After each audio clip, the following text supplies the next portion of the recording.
Tonight, breaking news, the growing chaos. Hundreds of flights canceled tomorrow because of the government shutdown. And the Dallas Cowboys star dead tonight at just 24. He had just scored a touchdown Monday night.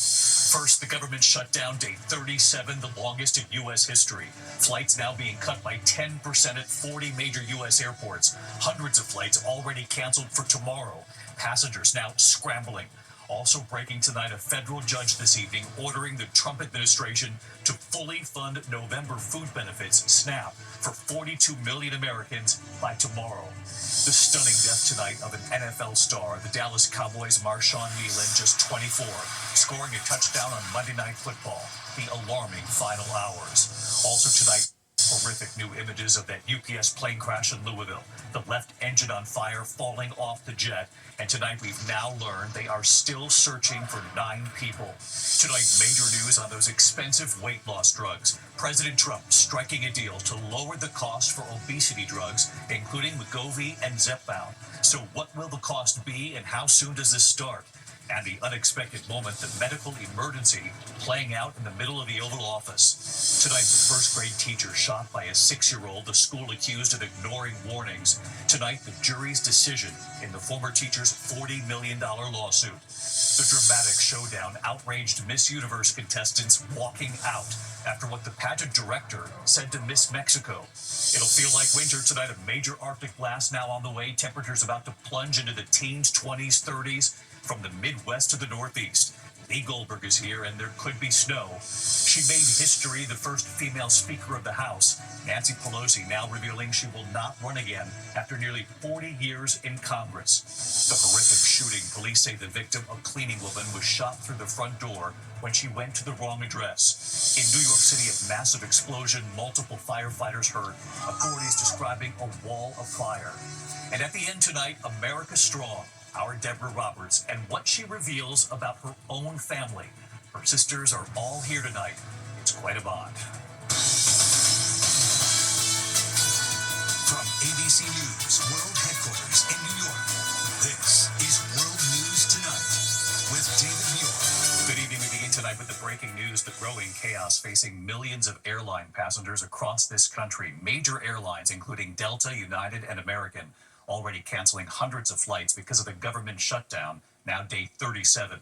The FAA is taking extreme measures, ordering flights be cut by up to 10% at 40 major airports across this country, including New York City, Chicago, Los Angeles. This government shutdown, the longest in U.S. history. Air traffic controllers now dealing with no pay, their second paycheck with a zero.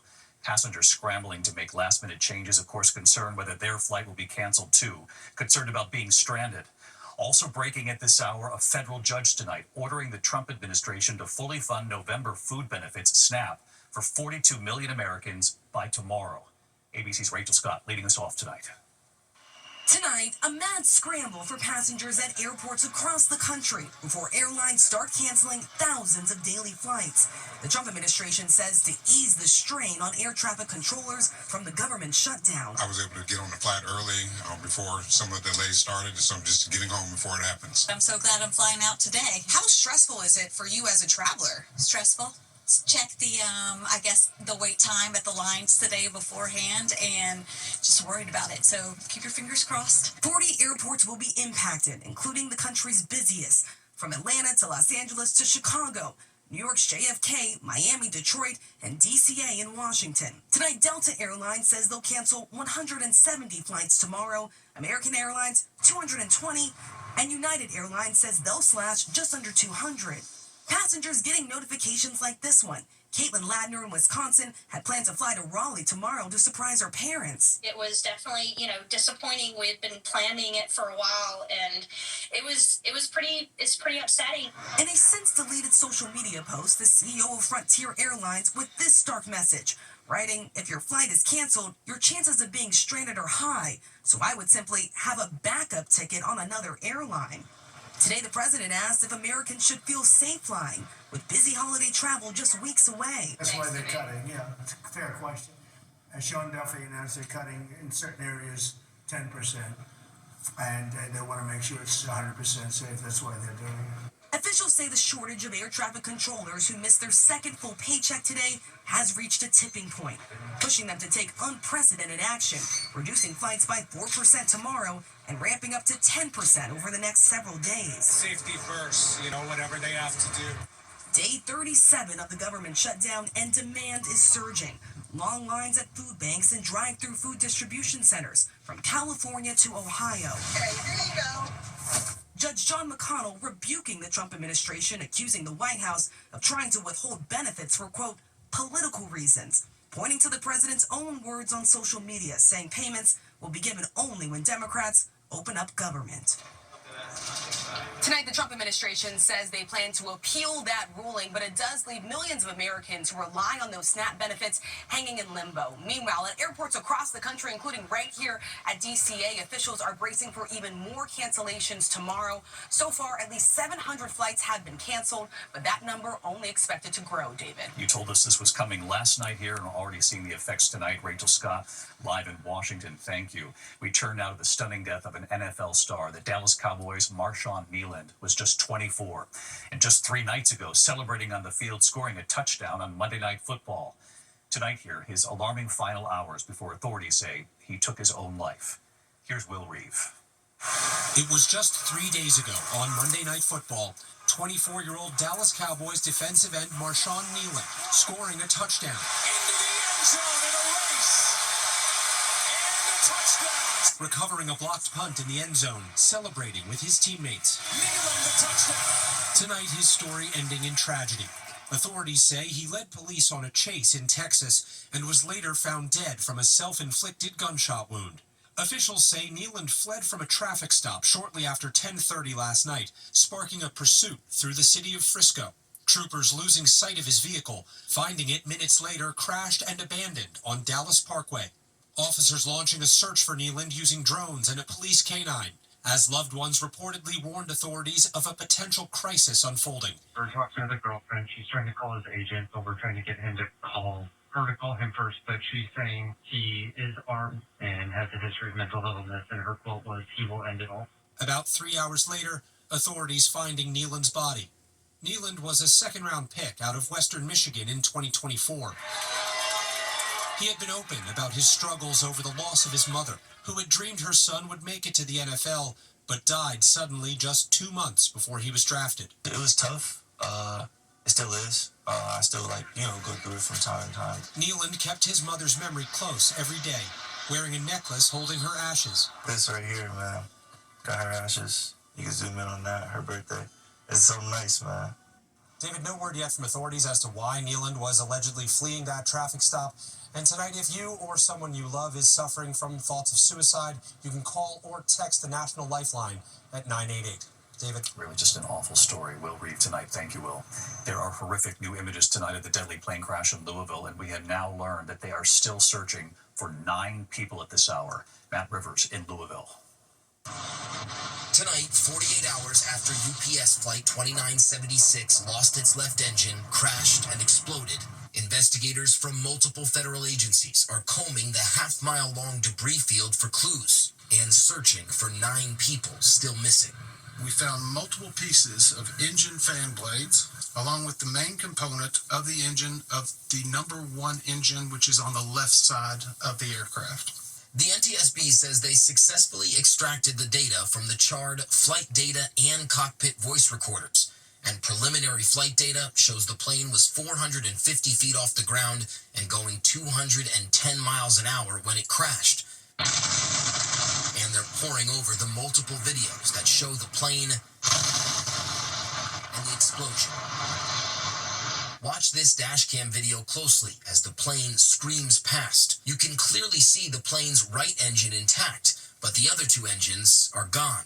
Experts say it's possible that when the left engine fell off, it took out the plane's center engine, leaving the plane without enough power to get airborne. At least 13 dead and at least 9 still missing. Did everybody make it out? No. What do you mean no?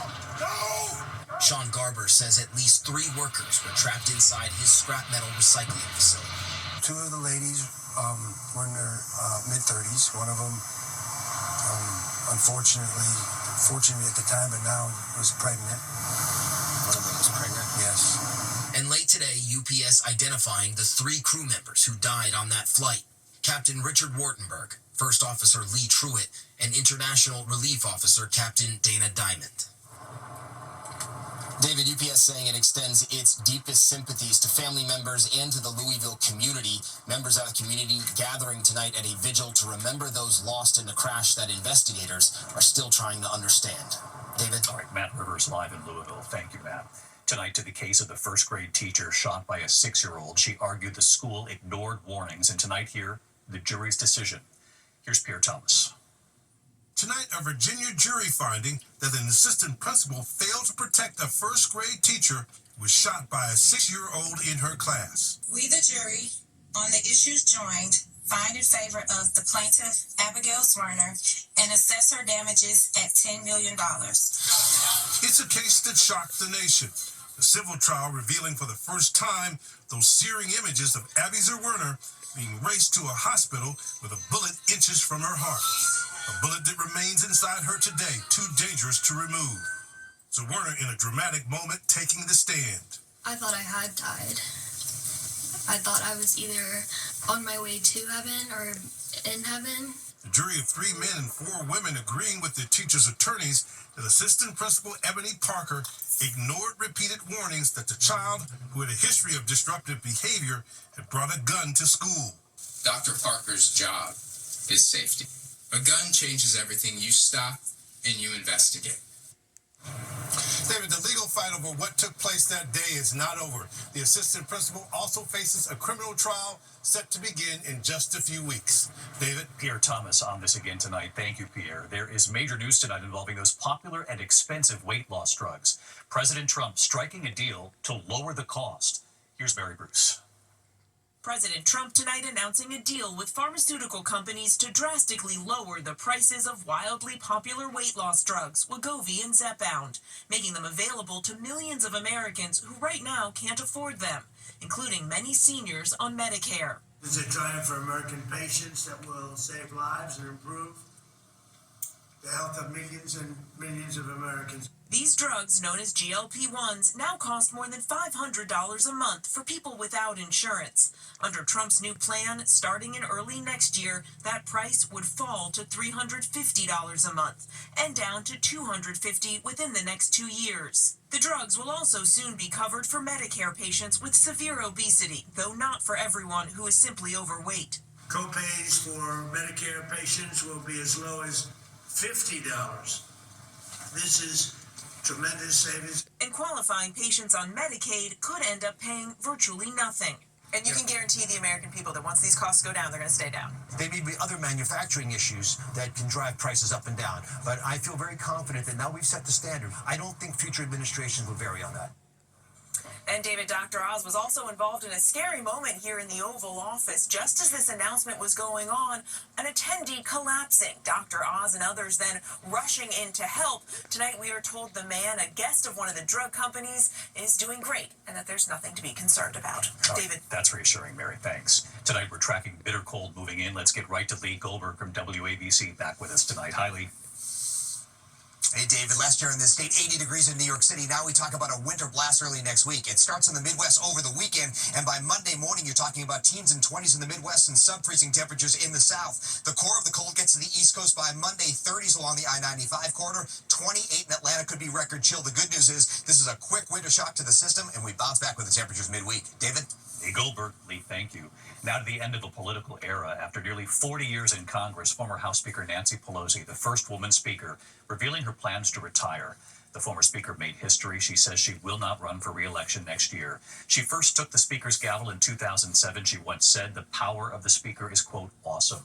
In a message to supporters today, Pelosi saying, we have made history, we have made progress. Former Presidents Biden, Obama, and Secretary Hillary Clinton all celebrating Pelosi's long career in public service. Former Republican Speaker Paul Ryan also saying Pelosi, quote, blazed a trail for female lawmakers. When we come back tonight, the horrific shooting. Police say the victim, a cleaning woman, was shot through the front door when she went to the wrong address. In New York City, a massive explosion, multiple firefighters hurt. Authorities describing a wall of fire. At the dramatic showdown, outraged Miss Universe contestants, walking out after what the pageant director said to Miss Mexico. In a moment. Inside Indianapolis, authorities say the victim, a cleaning woman, a married mother of 4, was shot and killed through the front door when she went to the wrong address. Police say 1 shot was fired from inside the home. In New York City tonight, a massive explosion injuring 7 firefighters, a trash fire in the Longwood section of the Bronx, spreading to several cars. And the blast right there. 5 of the firefighters suffering serious burns. Tonight, all are expected to make a full recovery. When we come back, outraged Miss Universe contestants walking out after what the pageant director said to Miss Mexico. In a moment. Dramatic showdown at the Miss Universe pageant. Outraged contestants walking out after a pageant director scolded Miss Mexico, humiliating her, accusing her of not participating in promotional activities on social media, then calling security to remove her from the room. That official later apologizing. When we come back tonight, America Strong, our Deborah Roberts is here, and what she reveals about her own family. All of her sisters are here in a moment. ABC World News Tonight with David Muir. Sponsored by Inspire. No mask, no hose, just sleep. Funny tonight here, America Strong. Deborah Roberts on the bond between sisters. Amazing grace, how sweet the sound. It's been a personal journey for Deborah Roberts, exploring the bond between sisters, her 4 surviving sisters right there with her. Deborah, I gathered growing up, you couldn't even put your finger on the power of this sisterhood.